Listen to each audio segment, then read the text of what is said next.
Bona tarda, benvingudes, benvinguts a aquesta taula rodona, a aquesta conversa que hem organitzat dins del programa públic que hem organitzat per l'Expo de l'Equipo Crònica, la història de l'art com a pretext.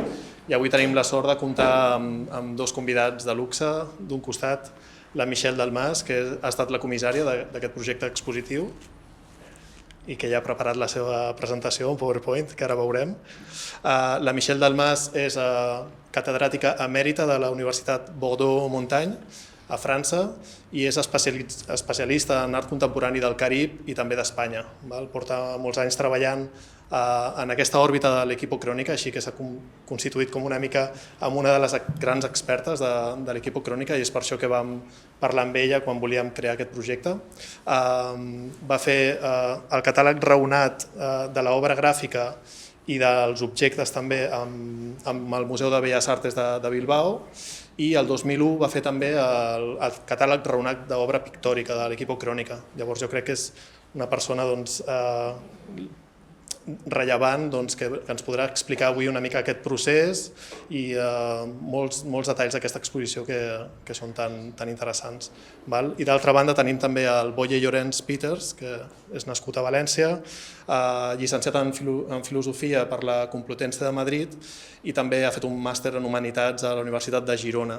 Té una experiència, una llarga trajectòria, diria jo, en la coordinació d'exposicions, més de 30, amb el Consorci de Museus de la Comunitat Valenciana, i a més ha comissariat ja algunes exposicions d'Equipo Crònica, una a l'IBAM de València, el Museu de Belles Arts de Bilbao, a l'any 95, si no m'equivoco. El 15. El 15, 2015, perdó, i el 2018, el 2016 a la Fundació Bancaja, perdó. Així que jo crec que ara els deixarem arrencar amb la seva conversa. Igualment hi ha un temps per les preguntes també, per compartir diferents aspectes, si voleu, i la visita acabarà també amb un passeig per les sales, així que jo crec que serà una visita completa en aquest sentit i podrem gaudir molt de l'obra de Crònica i de les seves experiències. Així que moltes gràcies i benvingudes. Endavant. Conviene agradecer a la Fundación Suñol, que ha prestado una atención permanente en lo que íbamos a exponer, en cómo se iba a exponer, y realmente fue muy grato trabajar con la Fundación y trabajar con sus representantes que están aquí.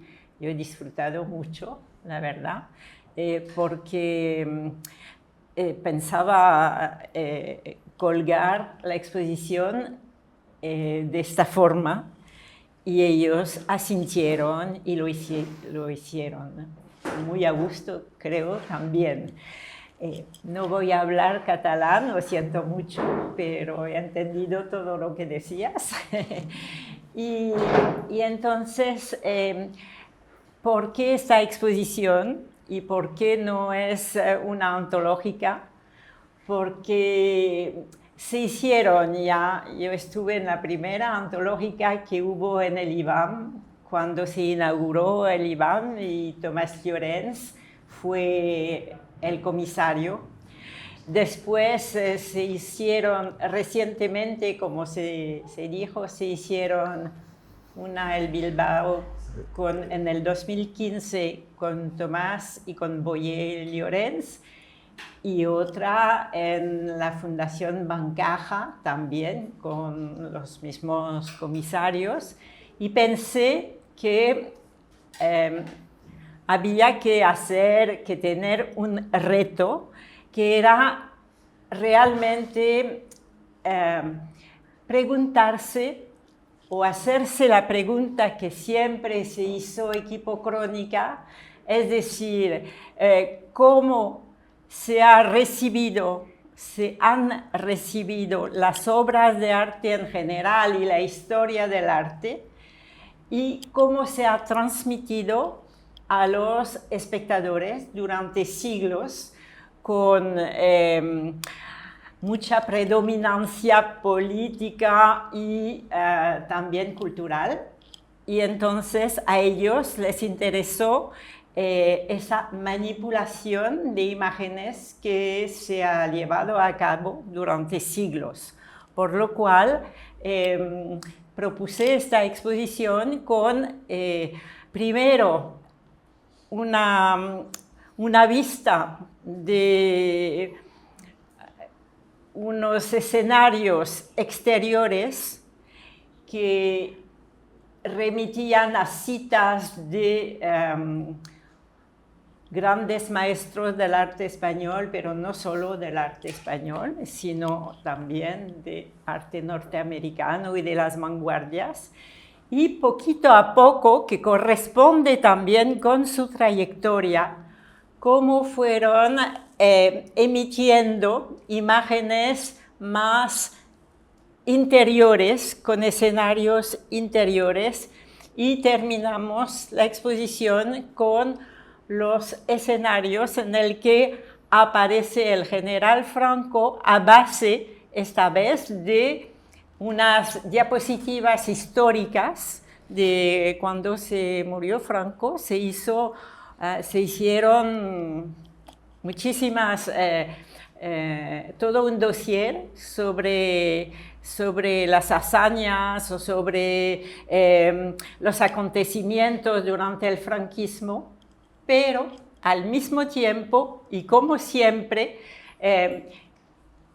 Equipo Crónica se remitió a las vanguardias, y ya veremos, porque hablaré más detenidamente de ello, cómo las citas han ido cambiando también a lo largo de su trayectoria. Entonces propongo que empecemos por el principio, que va a ser estampa popular.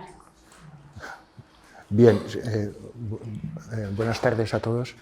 Efectivamente, en la recepción que ha tenido la obra de Equipo Crónica siempre se les ha encasillado dentro del concepto de pop, pero si atendemos al origen del Equipo Crónica,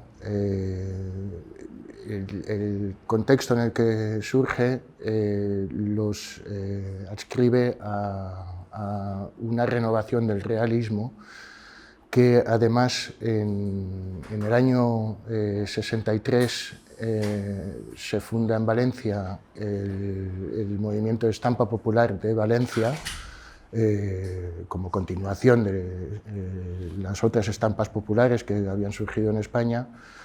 Y en Valencia la estampa popular tiene una intención en general de trabajar con grabado, obra gráfica, para facilitar la divulgación de la obra de los artistas y de alguna manera evitar el cuello de botella que suponía acudir a las vías establecidas para dar a conocer la obra de los artistas. No sé si se me oye bien, ¿se me oye? Poco. Es que proyecto poco la voz, lo siento, no tengo... No está amplificada la sesión. Bueno. Y fue, bueno, y voy a añadir una cosita, fue Toledo, Juan Antonio Toledo, quien estaba en Madrid, llega de Madrid y va a reunirse con los participantes de estampa popular de Valencia. Era un dato que quería añadir, pero tú... Bueno, estampa popular en un principio, el primer referente que toman es la estampa popular mexicana de los años 30, que retrató muy bien el contexto sociocultural de México de aquellos años. Y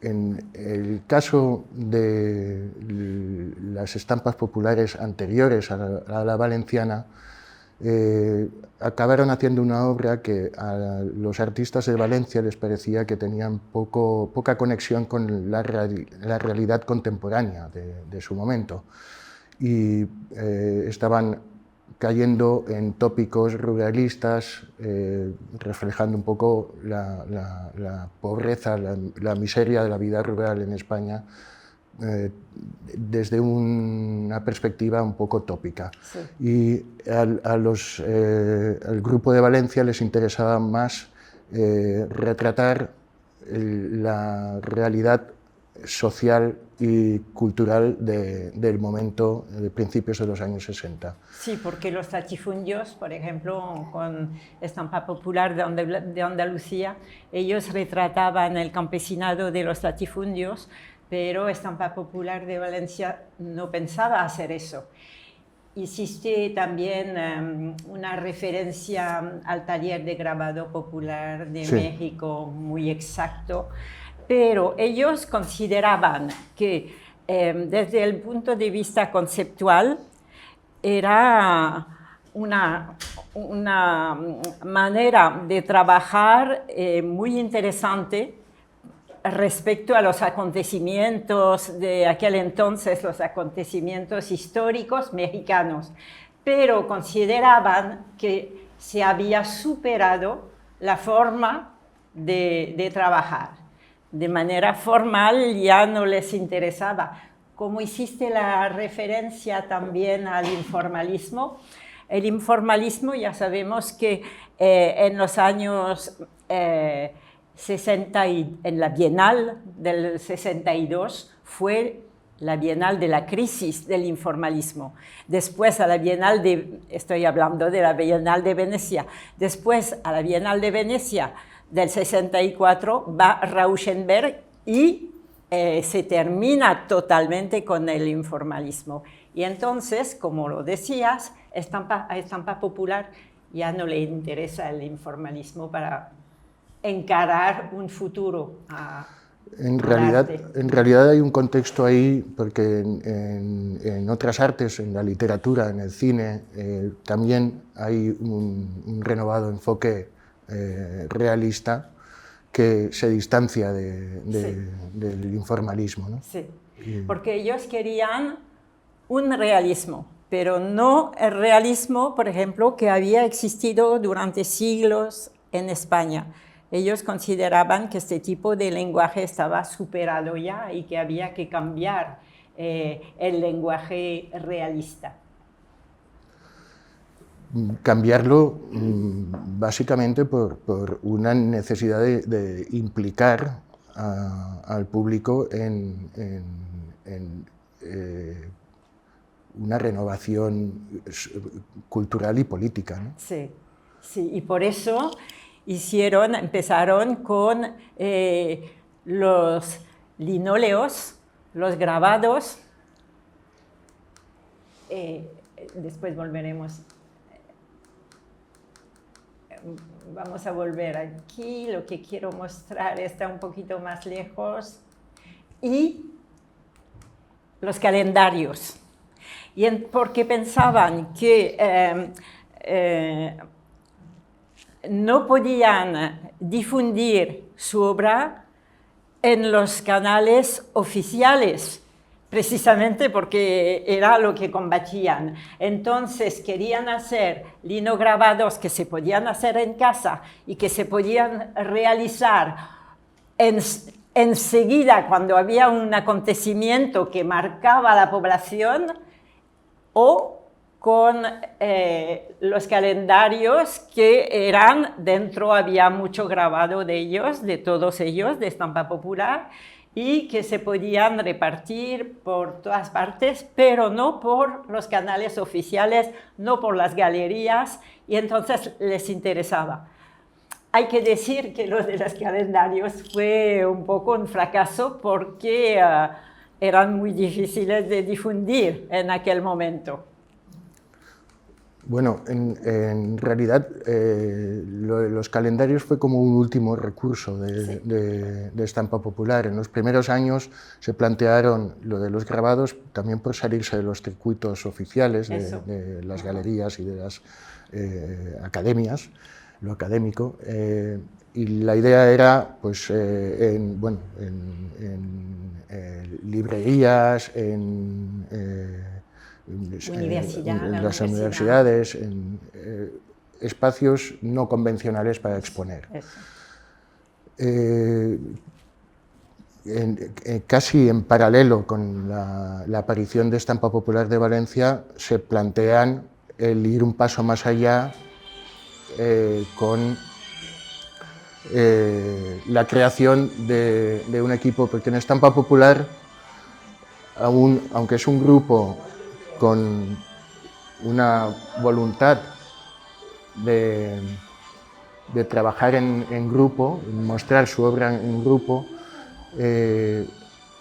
mantienen una identidad personal cada uno de los artistas, mientras que la propuesta de Equipo Crónica, que durante unos años compaginan con las exposiciones de Estampa Popular, siguen, es decir, Rafael Solbes y Manolo Valdés siguen trabajando con Estampa Popular en los primeros años y en ocasiones participan con obra firmada individualmente y en otras ocasiones participan con obra firmada como Equipo Crónica. Y lo de los calendarios es, después del 65, en Estampa Popular se desilusionan un poco con el tema de los grabados y entonces es cuando buscan otros medios para llegar a un público más general, que es la idea de vender en las librerías los calendarios, que hicieron 3 calendarios, unas series de postales muy anecdóticas de la cultura valenciana. He visto aquí también una portada de la revista del Turia. Y cuando, y cuando hacen la exposición de Cullera, el gobierno cierra la exposición, censura, y echa fuera a los artistas. Por eso digo que eran tiempos difíciles para unos artistas que querían cambiar su método de trabajo y de proyección. Sí, en realidad ahí también hay, dentro de la propuesta de crear un grupo como Equipo Crónica, está la voluntad, porque en el caso de Estampa Popular sí que se pensaba el tener una incidencia en la actualidad sociopolítica del momento, pero de una forma quizás un poco anecdótica. Y cuando se plantean la creación del Equipo Crónica, lo que pretenden es renovar el lenguaje pictórico de una manera que penetre más, de una forma más duradera en la sociedad. Sí, y eso fue también gracias a Estampa Popular, porque fueron precisamente indagando, ensayando, teniendo fracasitos, pero les sirvió para su trayectoria futura. He traído algunas exposiciones. En Hospitalet de Llobregat fue una exposición conjunta, y esto es interesante, de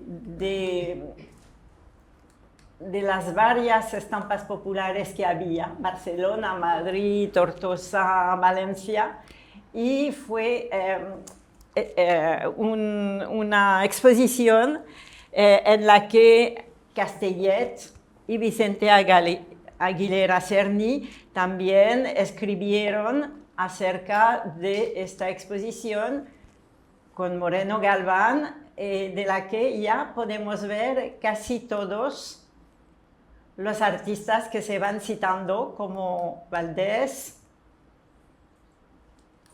Mensa, que era de Barcelona, que trabajó mucho con ellos, que venía mucho por Valencia. Empezó, sí. La primera vez que participó Mensa en Estampa Popular fue en Valencia, pero luego fue Sí. Y después miembro fundador sí, hizo idas y vueltas de Barcelona a Valencia. Toledo, Ana Peters, Ana Peters es la mamá de Boye, que trabajaba en Estampa Popular. Y bueno, los calendarios, hubo 3 seguidos, el año 66, 67 y 68, y linoleos también. Y vemos que ya con este linóleo van a trabajar después en El intruso y con la figura que tenemos aquí. También en las universidades trabajaban. Y un poquito antes de Estampa Popular de Valencia, Aguilera Cerny, que era crítico valenciano en aquel entonces, fue quien introdujo un concepto, digamos, de crónica de la realidad, que después dio lugar a Equipo Crónica y Equipo Realidad. Pero esto fue un proceso bastante lento, como se puede imaginar. Y bueno, que Crónica de la Realidad era una interpretación a posteriori, es decir, una interpretación de un crítico de arte, no fue específicamente un movimiento, sino que fue una interpretación que se hizo desde la crítica.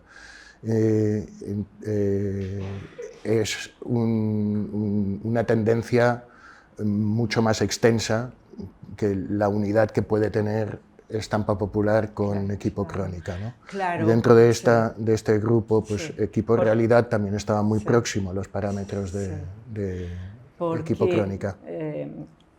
Hablé de un concepto global de Aguilera Cerny que no tenía nada que ver con Estampa Popular, porque lo que conviene decir de Estampa Popular también, yo me refiero a la de Valencia, es que abarcó, y Estampa Popular en general abarcó a un gran número de artistas, como 80, y cada uno se adaptó al lenguaje, hizo pasar su lenguaje de una forma a otra forma según los intercambios que había entre artistas, y eso era muy interesante.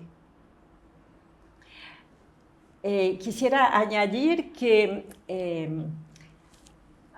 en aquella época, cuando se van a formar y todavía no se ha formado Equipo Crónica, estaban en contacto con La Ruche. La Ruche es un grupo de artistas de París, en donde estaba Arroyo, Ayo y Recalcati. Y La Ruche era un sitio de París que se parece a una, ¿cómo se dice? Un panal de abejas. Colmena. Una colmena que hierve de ideas y era bastante importante, y se llamaban los tres le groupe de l'abattoir, del matadero, el grupo del matadero.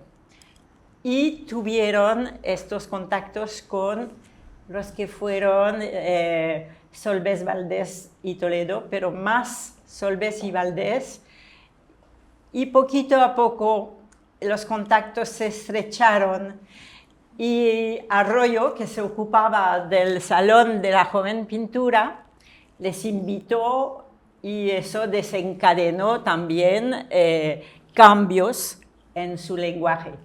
Al principio, no en estas fechas del 67, pero era para mostrar un poco los catálogos, pero al principio, por ejemplo, a finales del 64-65, cada uno firma, Solbes Valdés, Toledo. Y decía Solves que no se acordaba muy bien de cuando fueron equipo Crónica.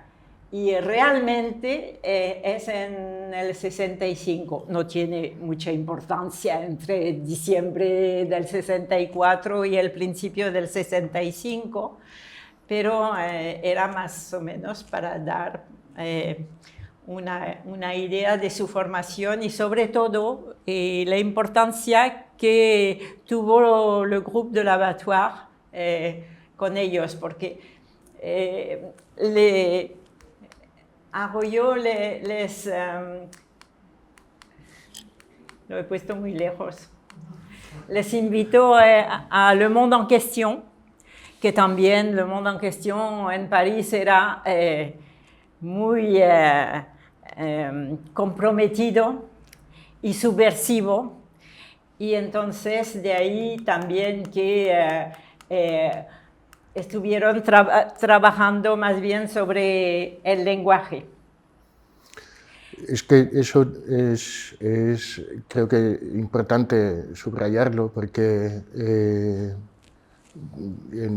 como mencionaba, que siempre se les mete en el grupo del arte pop, han estado siempre más próximos y en eso tuvo mucho que ver Arroyo al abrirles un poco las fronteras hacia un mercado internacional. Han estado siempre más próximos a la nueva figuración, la figuración narrativa, y ellos se sentían más cómodos relacionándose con la figuración narrativa de Francia y de Italia también, antes que con el pop inglés o americano. Sí, claro, claro, sí. Y, aunque el premio de Rauschenberg en el 64 en Venecia perdón, fue un hecho estimulante para ellos también, ¿no? Sí. Y empezaron a utilizar técnicas propias del pop americano, referencias también a... Sí, que incluyeron en las series que hicieron. Pero siempre, en aquel momento, porque después cambiaron un poco también, menos mal, el discurso, les parecía interesante el pop por los colores llanos, porque los colores llanos, lo veremos en la exposición, les permitía unir los personajes de los grandes maestros de la pintura, las máquinas, los paisajes. Ya se olvidaban de, por ejemplo, de la pincelada fina, de las sombras muy, muy finas, de los encajes, como se puede ver, por ejemplo, en la rendición de Torrejón. Ya los personajes con la gargantilla que tienen ya no es la gargantilla de Velázquez, sino que este lenguaje pop les sirvió.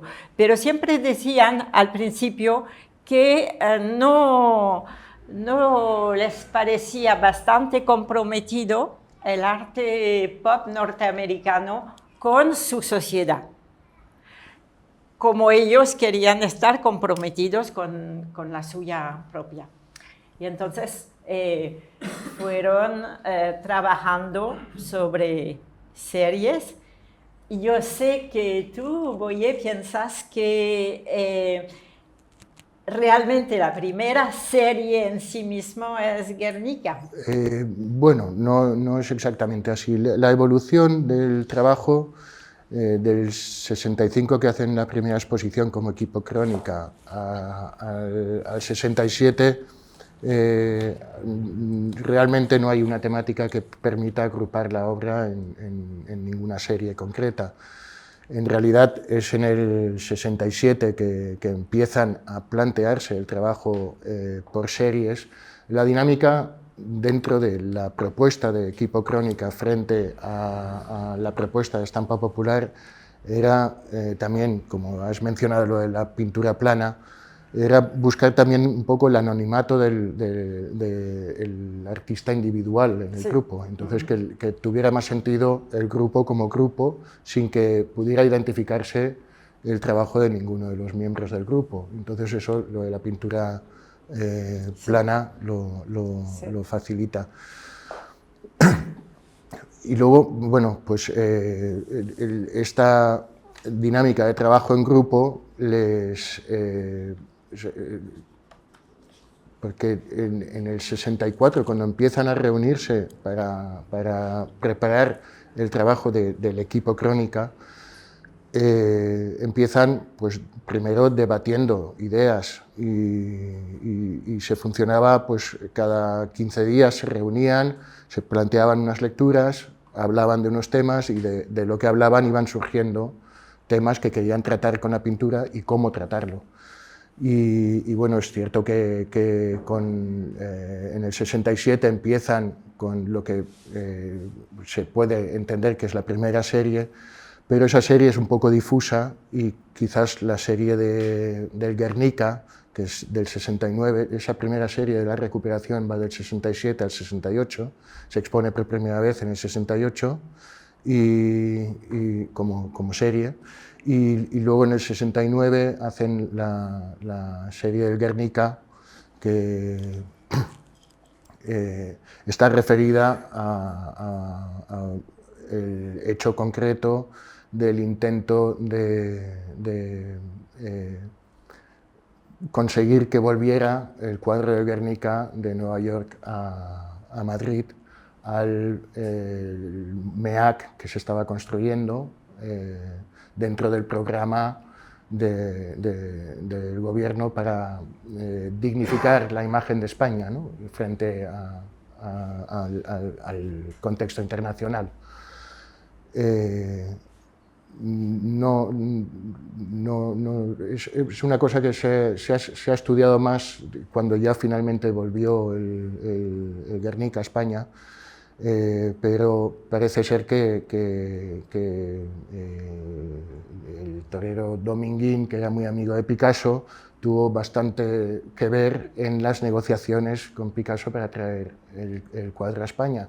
Y Picasso se ve que estuvo a punto de acceder, se complicó y en este tiempo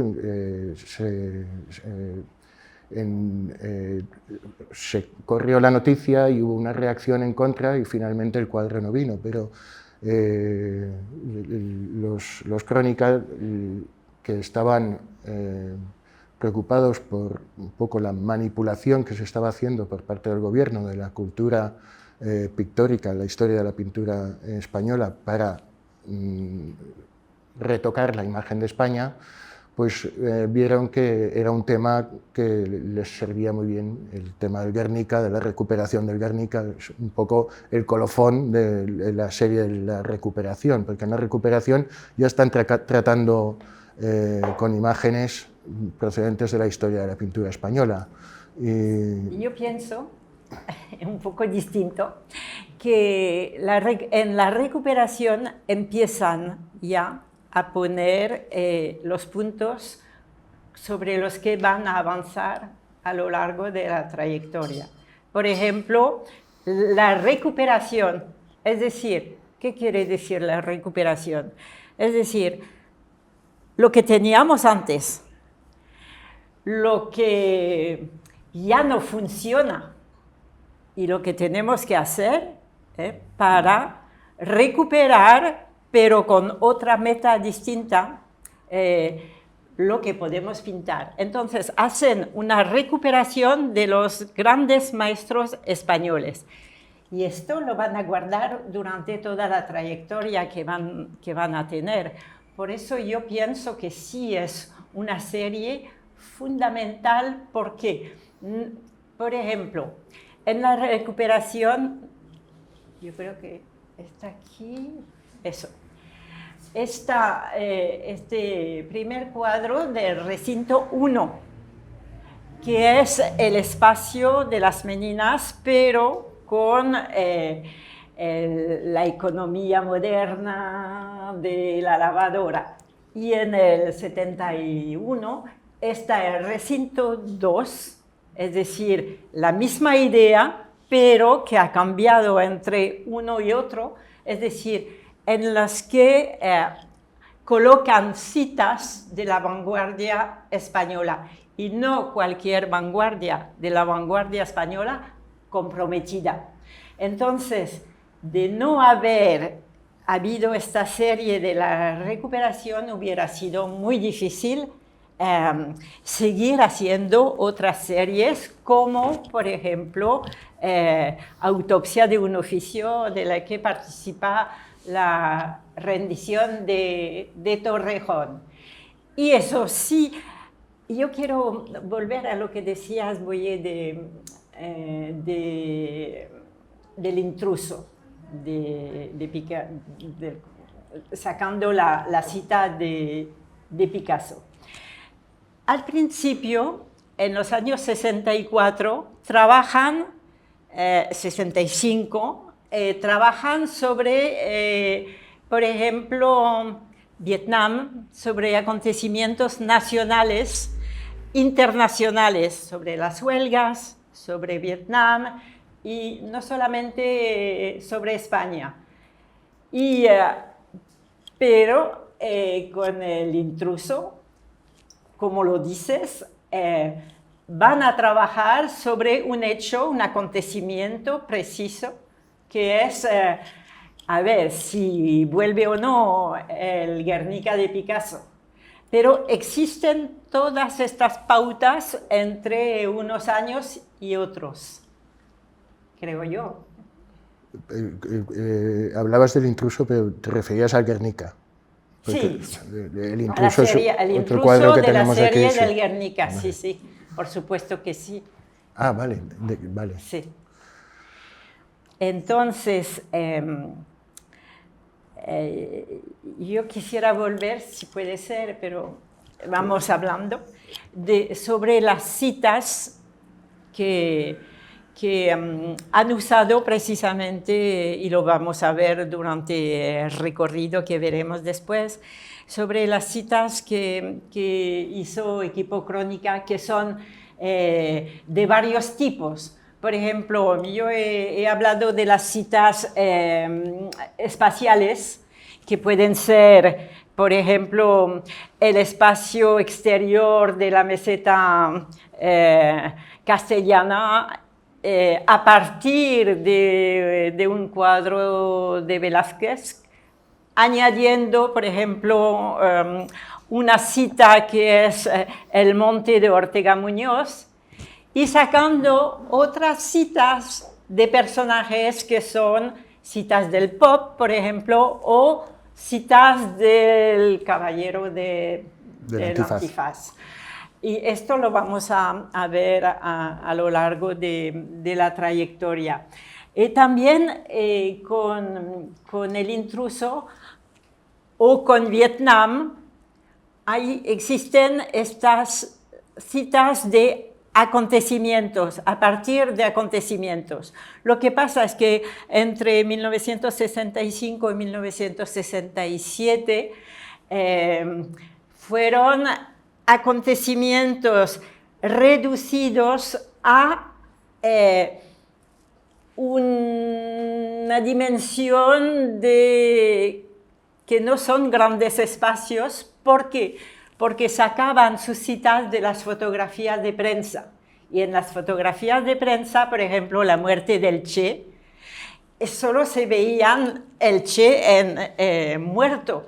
No se veían paisajes. Entonces vemos que las citas cambian entre si son citas de fotografías de prensa o si son citas de maestros de la pintura española. Van cambiando y también irán cambiando a lo largo de la trayectoria.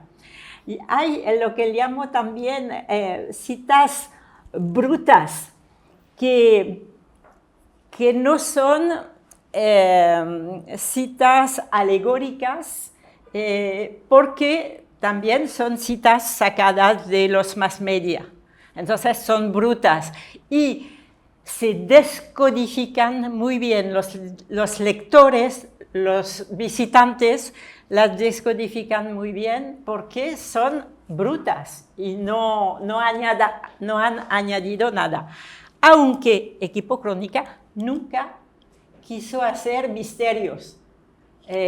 Introducía citas, pero citas muy conocidas, en teoría, de todos, aunque no es tan evidente en Los soldados de Breton, pero es el surrealismo y entonces es distinto.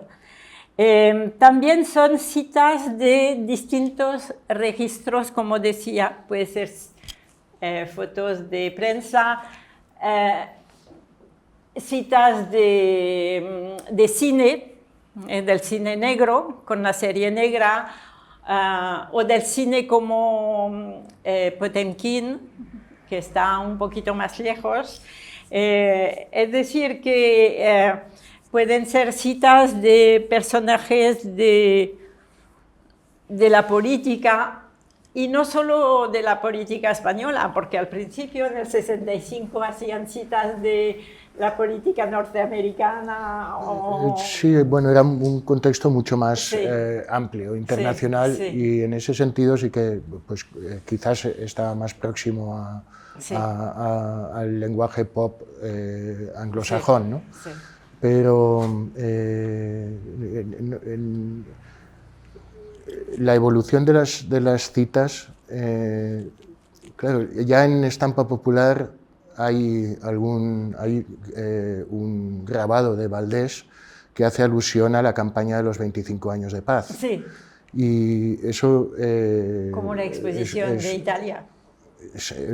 Claro, sí.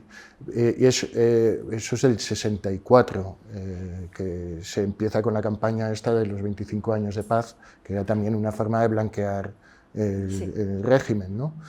Y en la serie de la recuperación está esta idea de recuperar la iconografía de la historia del arte de España y poniéndola en un contexto de la renovación tecnológica de la economía del país. Sí.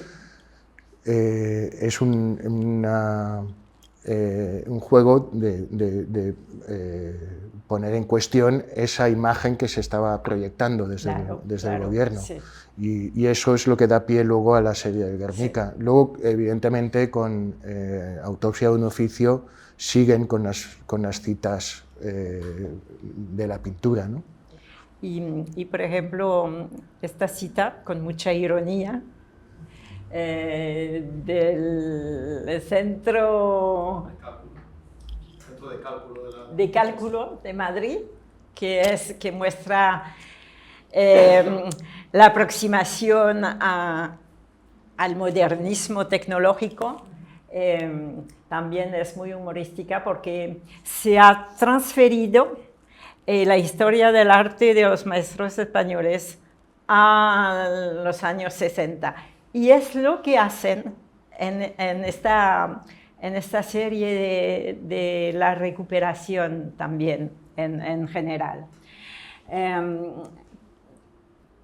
Yo quiero decir también que existen citas de emblemas del franquismo muchas veces, porque lo veremos a lo largo de cuando vayamos viendo la exposición. Y también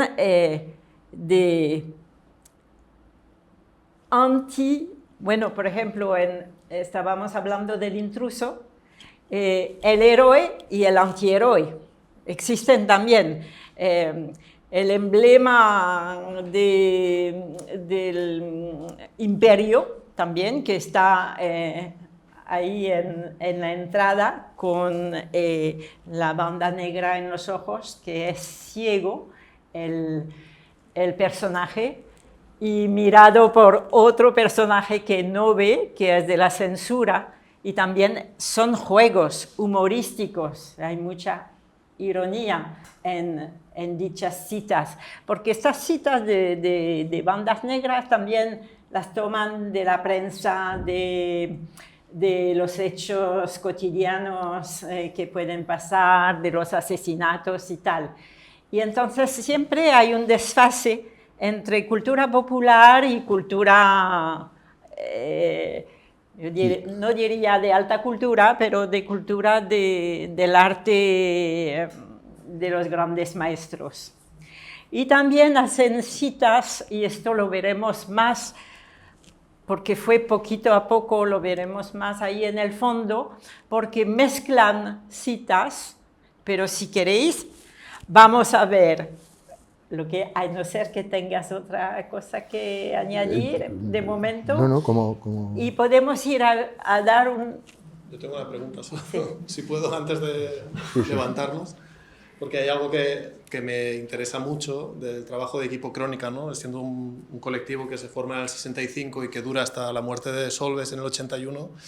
Mi pregunta, como alguien nacido en el 80, ¿no? Después de la dictadura, es de qué manera se recibía el trabajo de Crónica en el momento en que se estaba haciendo, ¿no? Y pienso que, sobre todo en los años del 65 al 75, la presión del control, ¿no? sobre todo la creación artística, ¿no? Y sobre la contracultura, ¿no? Todo aquello que significaba crítica al régimen, cómo se percibía a nivel interno, y me refiero a lo que pasó en Pamplona, ¿no? Con los encuentros de Pamplona, que generó mucha controversia, pero también cómo ellos distribuían su arte después de pasar por las pruebas, ¿no? Con Estampa Popular y estas nuevas vías, encuentran el apoyo de galerías como Bali 30 a Valencia, ¿no?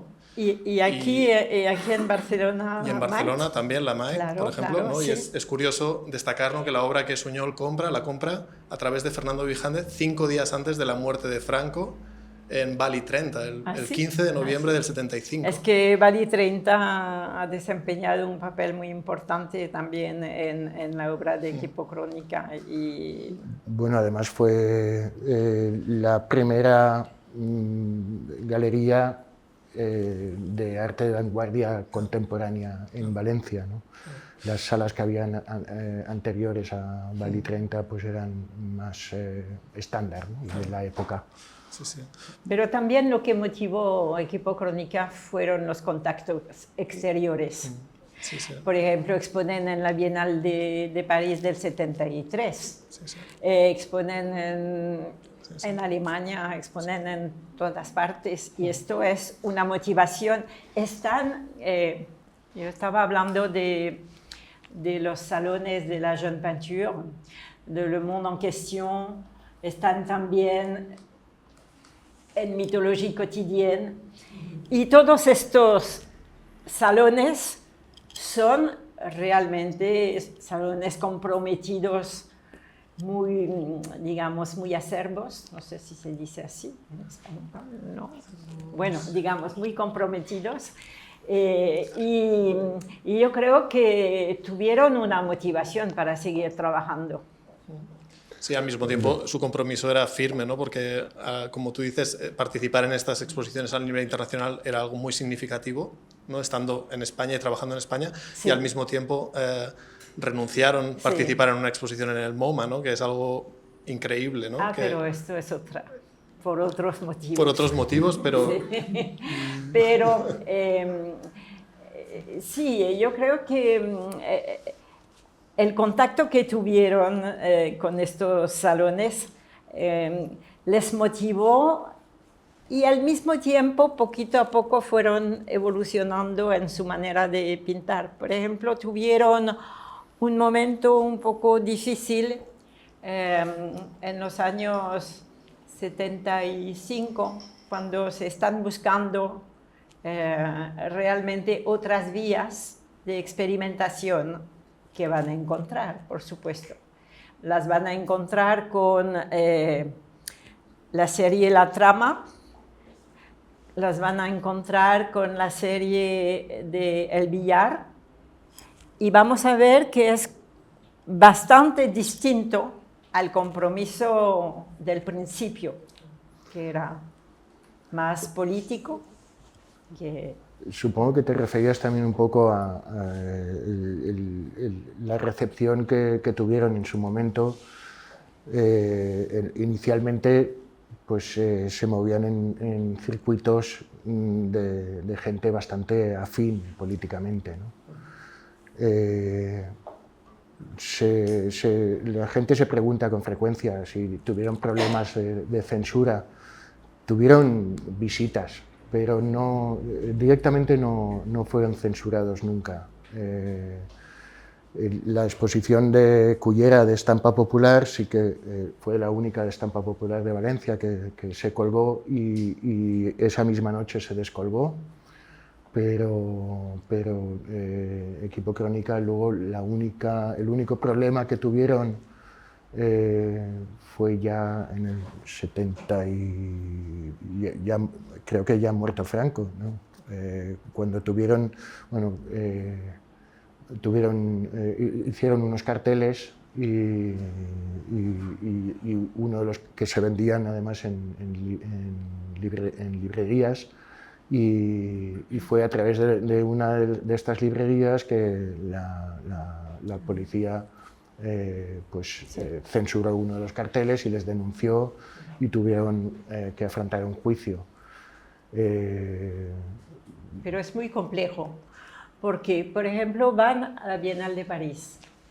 Normalmente no hay censura. Ya sabemos que es una bienal explosiva, pero no hay dicha censura, y sin embargo se les censura. Y entonces al gobierno español le interesa mostrar una imagen de vanguardia abierta, que el gobierno está abierto con su cultura vanguardista, pero al mismo tiempo existe una censura subterránea, digamos. Es complejo, sí, pero interesante. Bueno, esta idea de la censura soterrada es un poco lo que les inspira la participación en los encuentros de Pamplona en el 72. Ah, sí. Porque el espectador de espectadores que presentan ahí venía a evidenciar el clima de falsa tranquilidad que se estaba viviendo en ese momento en los encuentros de Pamplona.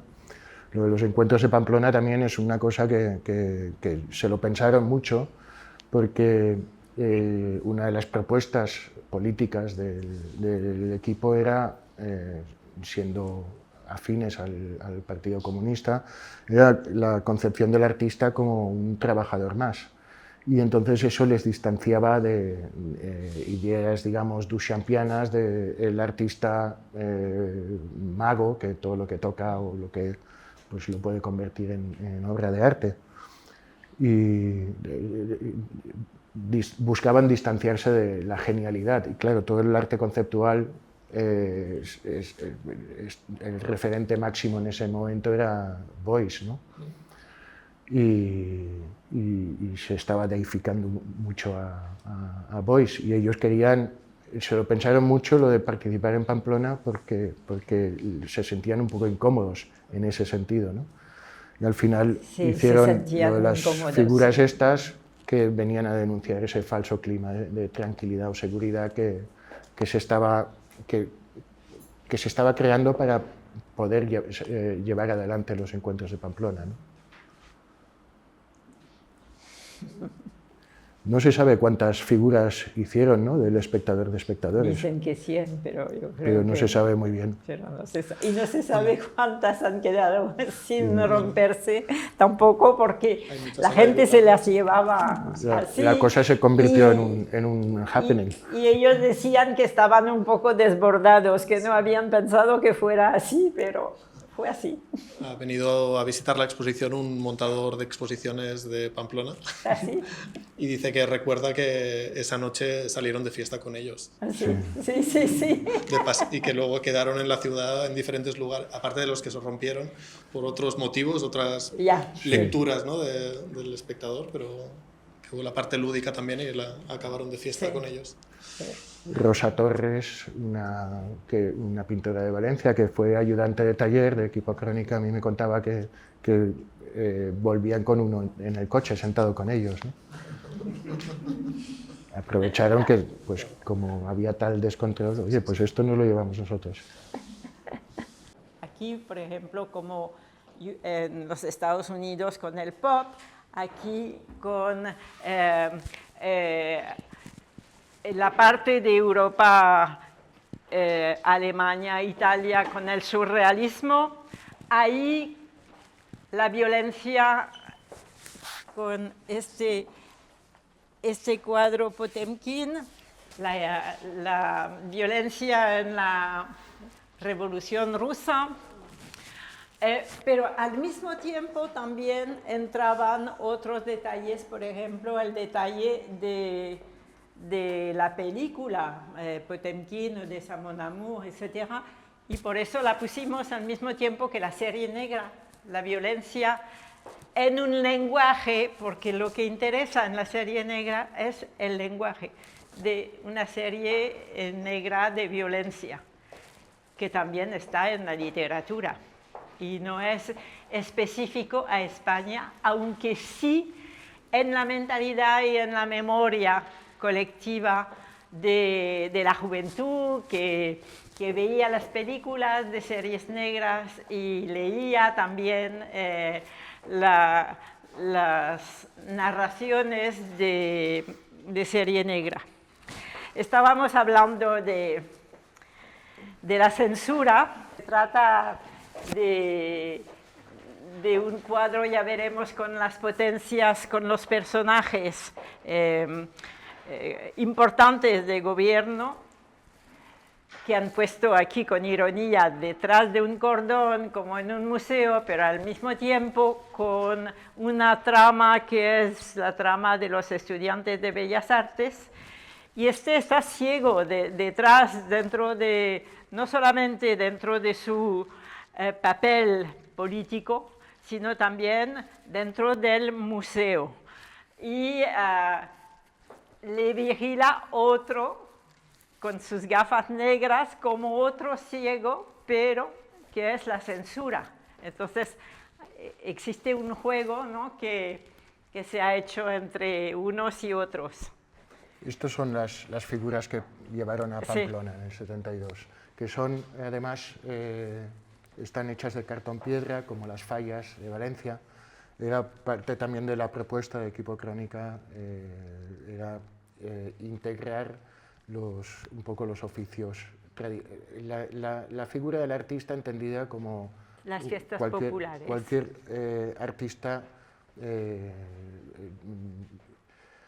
tradicional. De las fallas. Y bueno, pues trabajaron con Pepe Luna como artista fallero y están hechos con la misma técnica, ¿no?, del cartón piedra. Sí, y es muy importante decirlo porque también hicieron muchos múltiples de esta forma, de cartón piedra. Luego más tarde incorporaron los múltiples de resina, con la misma técnica de los artistas falleros. Bueno, este lo vimos, la llegada de la tecnología, pero siempre con los mismos gobernantes pasados al siglo XX y a los años 60. Esta serie además es que tiene conexión con esa imagen que se estaba, porque a partir del 58 el gobierno se hace más tecnócrata y entonces eso va a facilitar el despegue de la economía y hay una, digamos, sobrevaloración del tecnócrata. Sí. Es que le convenía también sobrevalorar esto porque bueno, claro, la modernidad les acercaba. Interesaba. Y yo decía, por ejemplo, que los colores planos servían para dar unidad, porque la imagen del centro de cálculo, de las máquinas del centro de cálculo, es una imagen de revista. Y los personajes están sacados, como bien sabemos, de la pintura española, aparte del otro señor. Y entonces estos colores planos dan la unidad para el proceso de narración que ellos están desarrollando. Aquí decíamos hace un ratito que se trata de un dibujo de Polil, que sirve para limpiar, y entonces está vigilando al estudiante de Bellas Artes a ver si está bien lo que hace, si no está fuera de norma y se limpia. Y lo que decías, Boye, también es importante del dibujo.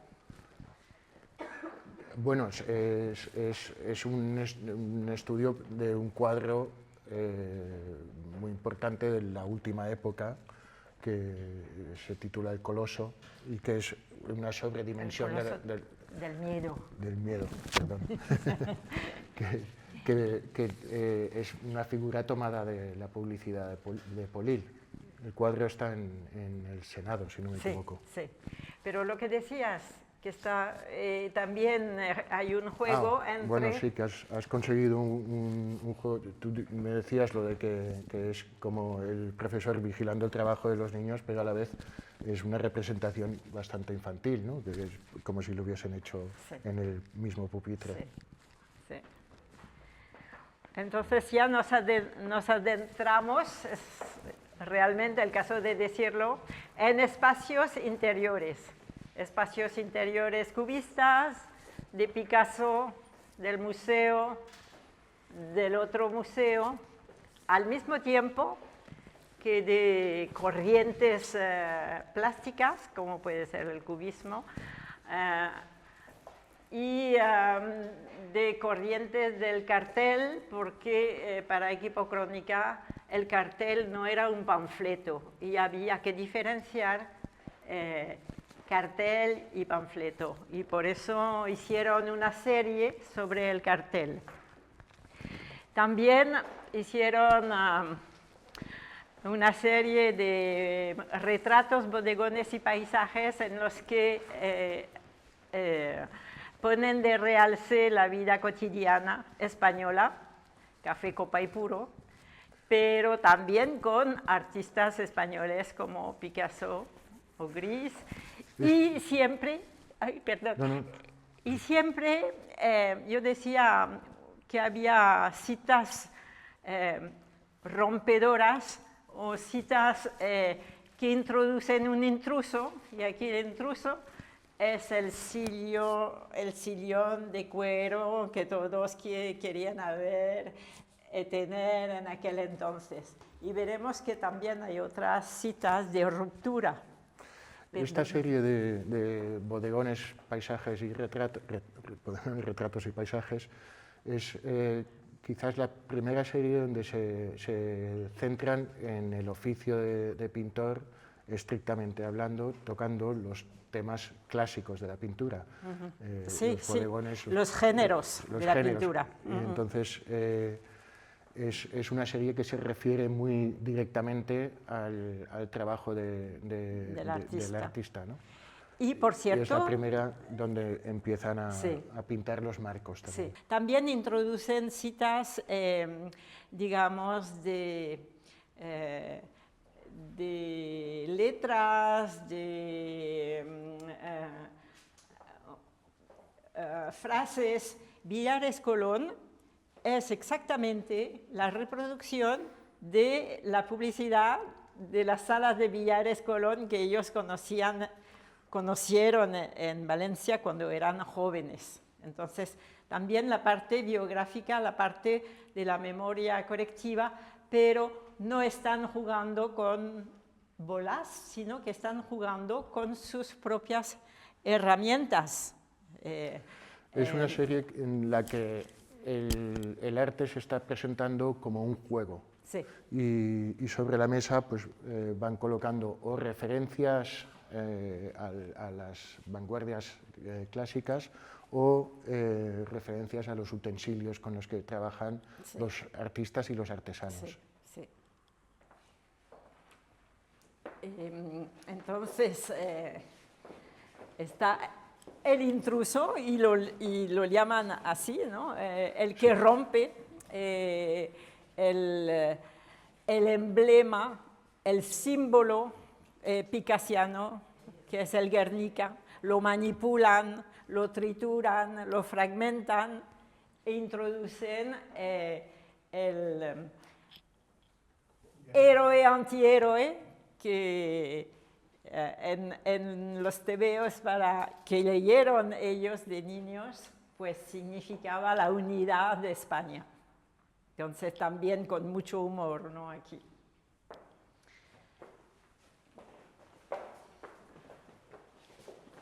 Aquí también mucho humor en la levitación del poeta, sobre todo con las referencias a Picasso, porque es de la serie de Crónica de Transición. Es decir, cuando en el 81 se recibe por fin el Guernica de Picasso.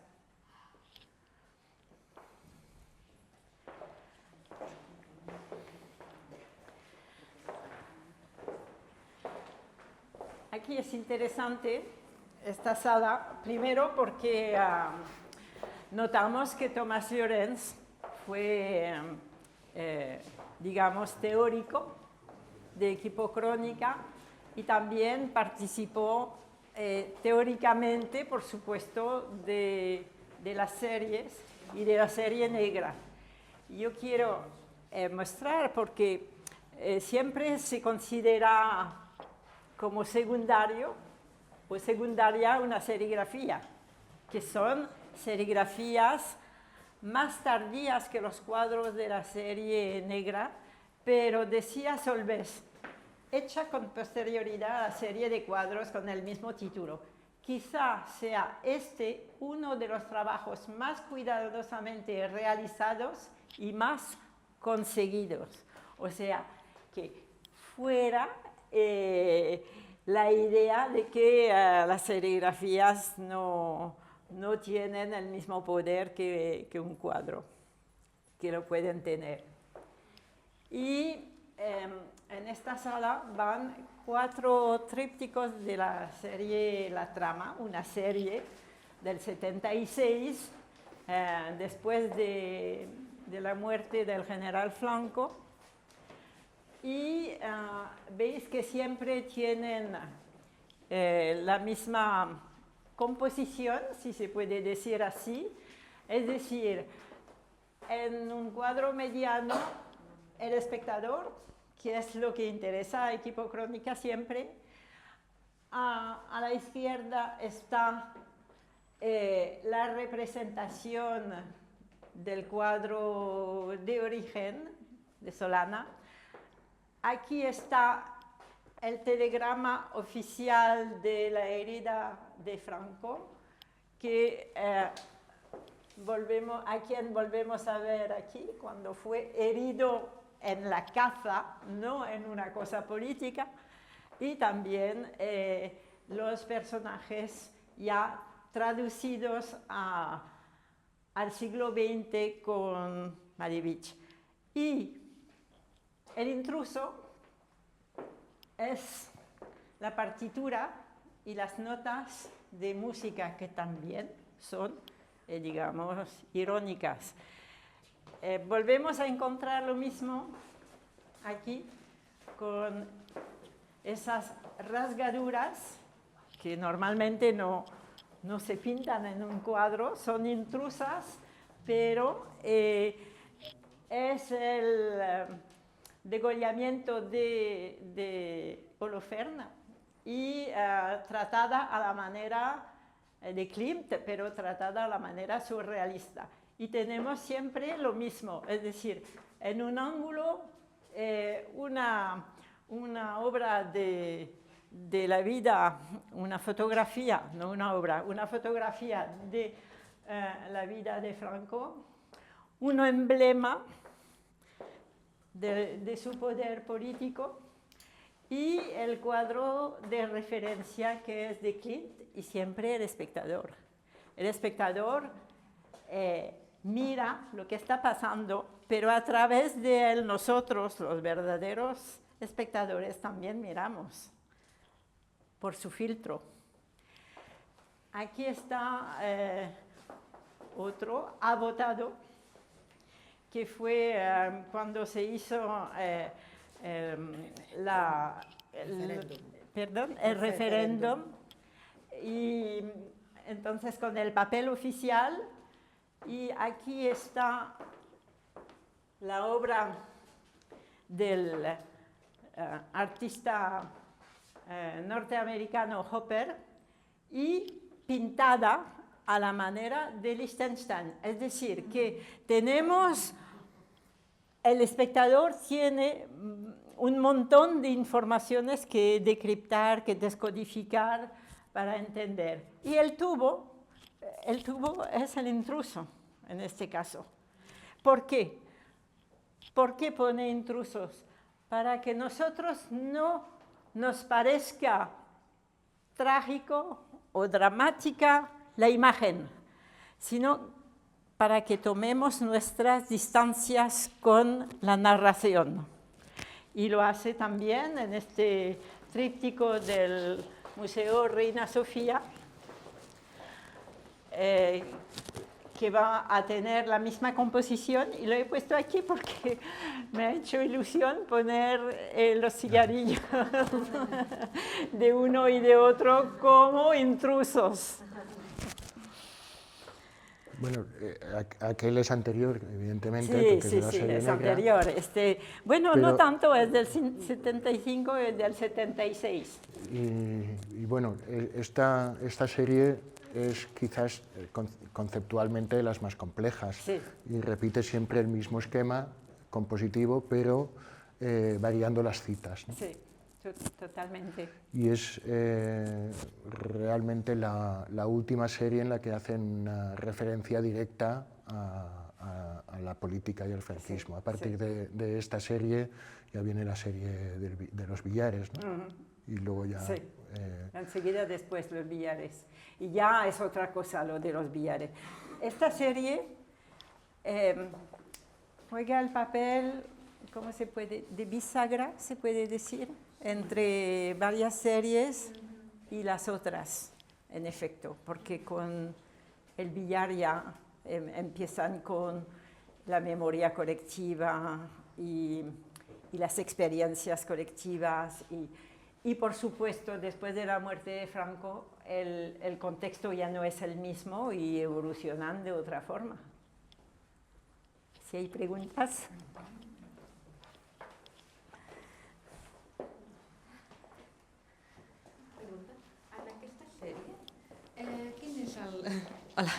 En aquesta sèrie, quin és el quadre original de referència? Perquè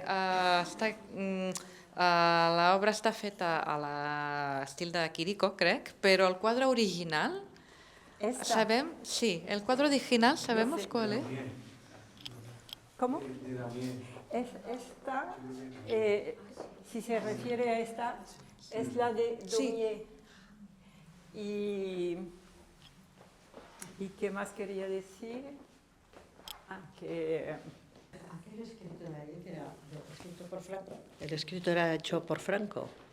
Aquel escrito. Sí, es un papel oficial de la vida de Franco que tiene ahí encima. sobre su papel en África.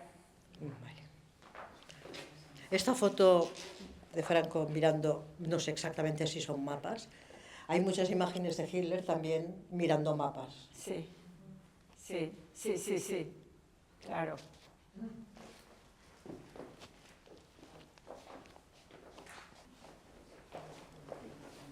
Bueno, también hay que decir que es, yo creo que la primera vez que se muestran 4 de esta serie juntos, porque en las retrospectivas que hemos hecho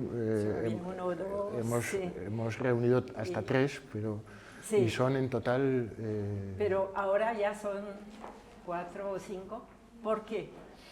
Porque se expuso la serie, la trama se expuso en París, en la Galería Flinker. Y Flinker vendió las obras que están aquí. Las otras viajaron porque también estaban los trípticos de la trama, pero también había 2 cuadros, digamos, sueltos. Viajaron a Caracas y en Caracas hubo un huracán y los destruyó todos. Es decir, que yo he disfrutado al ponerlas todas porque sé que es muy raro que estén juntas. Y tenemos suerte de que no hayan sido realmente destrozadas en Caracas, porque no estaban en Caracas.